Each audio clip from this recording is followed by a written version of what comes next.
Hello, I'm RimWorld. This here world isn't a hobby. It's the 9-to-5 job of ant farms. Yet it's also a form of sex, heroin, and rock and roll since I need to be on it 24/7 or else I'll end up sucking dick in an alleyway for more computer time, mom. RimWorld and Barrel Trauma both kept getting recommended to me, and now I see why. These two games are similar to my ball and chain in the sense that they're hard to get into at first. Once you do, you'll get socially abducted into a world that's visually unappealing to the norm masses while simultaneously being stimulating to the mental. These are the kind of games you tell people about and they're amazed by the stories you tell them, because in their head they're picturing everything in deluxe GTA graphics, that once they actually see it, they're usually disappointed. Inside these sandboxes, you may become obsessed with the amount of detail, or you could just ignore most of the features and fuck around like I prefer to do. Well, one of the differences between Rims and the previously mentioned games is there's no crew to bail me out, so I have to play it straight and serious in order to survive. For my first rimming, I chose Cassandra's classic asshole. I'm sorry I had to mention rim jobs at least once. Anyways, I picked Community Builder. For all you boomers out there, it's the hey, not too rough difficulty. Also, I selected the reload anytime mode because I tend to play these types of games like a cowardly slow learner that always wants a redo. I had 3 colonists. All of them were human descendants of the VeggieTales race. When I adopted these adults, I allowed them to keep their orphan names, which is why they're lacking that Ronald Easter flair. The set of misfits also came with a little dog named Mumbo. They built a shanty shack style home so the group could start on their collaborative ass eating effort. Shit, I did it again. Okay, my bad. The shelter is really for survival, not tonguing. Then this Bowman guy used a rifle to hunt. His ancestors would be furious about him using bullets instead of arrows to kill his starvation. And it was all for nothing. There was prepackaged food all along. I had food right here the whole fucking time. My crippling failure was heard since I was on a call with my friend Jordan. I'm a little boy in a little man's body. One of my dudes got like bit by a monkey, but I don't know if he's gonna die or not. One of my dudes got bit by like a monkey or something. That's the video. Name them the good old dirty boys. The Gravy Boys. Name them the Gravy Boys. Let's name ourselves Texas Gang. They gotta call our settlement something. Texas. My dog got killed by a fucking cobra. Where's the gun? It's up to you, Yang, whatever the fuck his name is. He missed! Missed again! Eventually, Tang Yang shot the snake after a flurry of wasted bullets. The air conditioner was put in the middle of the room and not in a wall. I thought these devices worked like fans, not actual AC units. Everybody was dying from heat stroke thanks to this blunder. Good thing the man in black swooped in to eat their food and sleep in their dead beds. My next try was under the same settings since I haven't yet proved I could survive under the weight of Community Builder. The trio of survivors included Big Jack. He's all upper bean and knows how to shoot and melee. The others are Maneater. She's a woman. And Bruce Rockwell is that man. They are known as the Cannonballs from Castle Buffet, a well-rounded destruction company here to replace all the ancient tombs with modern burial sites filled with new and improved corpses. However, the main building project is this massive visitor center. Inside there is a hotel, restaurant, and even a prison. Yep, it took hours of reloading saves to get this view. The grind featured lots of hunting, such as the time Maneater and Big Jack began opening fire on a pack of rams. These hunters picked off a couple of breakfast sandwiches, but they were looking for a stockpile of meat. Nature recognizes greed, which will trigger species warfare between humans and whatever they're hunting. Of course, this battle affected innocent civilians. Bruce Rockwell was just chilling in his home when the rams barged in like a SWAT team and fucked him up. So, was it all a dream? Did any of that really happen? As you can see, everybody is sleeping safely in their beds. Reality may have deserved some questioning, but I didn't have any answers. Whether it was PTSD or a nightmare that made me scared of rams, I saved my game just to be safe. Back on the hunt, Big Jack spat on a mega sloth,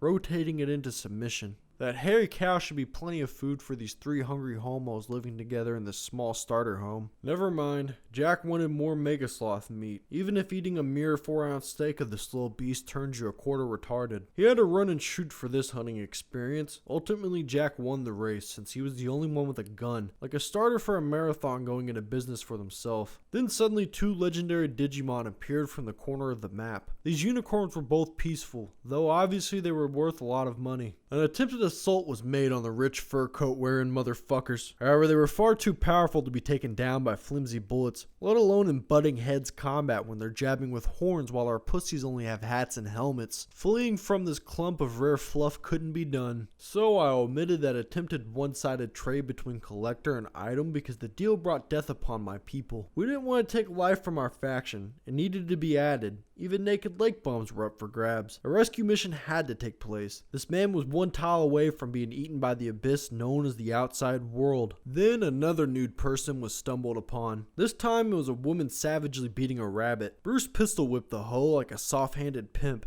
He proceeded until she was unconscious and transportable. The newly recruited consensual sex slave got put into a prisoner's bed. She received medical treatment and was tucked in with a segregated blanket. Now with a 4-person squad and a weaponized trader's caravan, the exotic stuffed animal could be eradicated. Though it took a lot of gun cum, unnecessary bombings, and uninvited fire to complete this thrift store trip. Even while the world burns, there is always time for shopping. Thankfully, the fire calmly settled into its ash age. Later on, the colony got a notification from their shared profile on a dating app for heroic horn dogs trying to hook up with hot in distress local singles. Big Jack and his wingman Bruce went out on the prowl while Maneater held down the base with the new additions Damo and Isra. Maneater protected the house from a solo extra-large bandit. My fattest regret was not having her cannibalize the corpse. Meanwhile, that duo of horny paramedics found their injured fuck toy. They also got ambushed, but it was one ugly chubster against 2 A+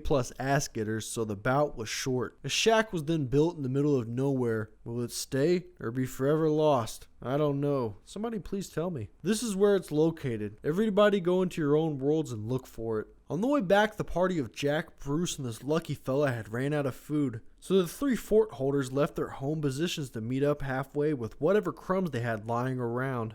Everyone survived. United together, a total of 6 aliens that have telepathically ascended beyond the need for mouths. Plus they're enlightened off enough moon dust to give them those empty task-orientated pupil holes. Since I had a firing squad for a hunter's guild, I figured I could up the difficulty by 1 notch. Right off the bat, we finally got attacked by more than one killer bean body. The raid may have been bigger, but it was still not enough to bring the group to a humiliating climax. I would personally need something more ball crushing to get me off of this bender. Instead, the Rim binge continued with horse hunting. Though the horses fought back and clearly they have no legs, so that means no kicking. I assume that hover horses' attack mechanism is chomping with their perfectly straight teeth. Nevertheless, these old cars couldn't bite our gang down. Then Bruce Rockwell sculpted a statue he named a Savage Pool. The art represents a scene where Maneater is masturbating at a chess table. Y'all might just see a chicken, but I'm telling you it's pornographic content. Speaking of which, the colony has a lot of pets, most notably the bear and a wolf. These 2 are off limits for many vile sex acts. Under that same moral code, no one gives a fuck what you do with little critters like the slutty rabbit here. This place sure is a disgusting hellhole. Blood, puke, and globs of sperm cells cover the floor of this pit of desperation. At least a steady supply of food had arrived in the freezer. A pile of carpet buffaloes ready for butchering. Though for some reason these cocksucking whores wanted to bring in another stranger to raise their head count, like weirdly good-hearted people that adopt a bunch of kids. 4 of the 6 cannonballs left while 2 of them stayed back to protect the base. Already, Maneater and Bunny Puncher were dealing with a raid during this vulnerable segment. There were 4 raiders. 3 of them jumped the bear while Maneater shot the other guy and Isra slept in her double bed where she fucks Big Jack. Luckily, she woke up to fight the remaining invaders. The last one was trying to steal an unconscious Maneater.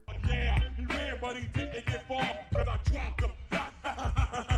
Meanwhile, these 4 blue-collar workers turned into raiders themselves when they began their strike on this land. After killing 1 guard, 3 more were up next on the shooting block. Those guys went down pretty easily, while the robot staple gun stood tall until the end. The human trafficker's door was also tougher than them. Once it did break, the prisoner was saved and recruited. Now that everybody was home, a total of 7 people stayed under one large, constantly expanding roof, meaning this herd of buffalo needed to be hunted. I know I've been showing a lot of food gathering, but hear me out. This one is important. This is an example for anti-gun folks that think you don't need a minigun to hunt. Look at that. You should have had 10 bigger guns to prevent any trampling. The herd of buffs rebelled against us. Our sentries inflicted most of the stopping power, while the remainder of the damage was dealt by humanitarian gunfire. Then after watching a YouTube video, I had realized the food paste dispenser was set up incorrectly. I accidentally put the device that stores the ingredients in the spot where the paste is supposed to come out. Man, I'm sure fucking stupid. I probably deserve a lobotomy or a marijuana tolerance break. My learning continued when I wasn't paying attention and the guy we just rescued got mauled by a wolf. As Dan lay helpless, Big Jack swooped in like a vet to euthanize the threat. Well, normally time travel is canon, so people live. No sad deaths here, but I let Dan die. Right as my posse fell back to 6, some treasure hunters stepped into our land to raid us, though they got sidetracked by an ancient tomb where they battled paper mache insects. This all happened so close to home that one of my auto turrets got in on throwing shots. After murdering those fools who released them, the damp looking bugs charged Castle Buffet. These pests destroyed one of the sentries, although plenty of firepower was still around to control the attack. I had people telling me be ready for the aliens in the mountain, and that they don't fuck around. I guess we were truly robust then because it was no challenge at all. Fuck these weaklings, I'm jacking their shit. Anyways, everything is all smooth and calm. We can relax by having parties and producing filler. To end it off, I maxed out without any experience enhancing mods. Wish me luck. Okay, I played for about an hour on the storyteller settings and I was hoping to get bombarded. All I got was a mad donkey. Damn random Randy. Welcome to the conclusion. This video may just be the start of my addiction. For the next installment, I plan on making a video on the multiplayer mod. I already have some footage of me playing it with that Texas Black Pants guy and my inbred cousin. As always, shout out to the patrons. The Patreon is a great way to support the content I make because I don't know how to negotiate with sponsors. Alright, good night. Thanks everybody. Except the viewers. You can go fuck yourself.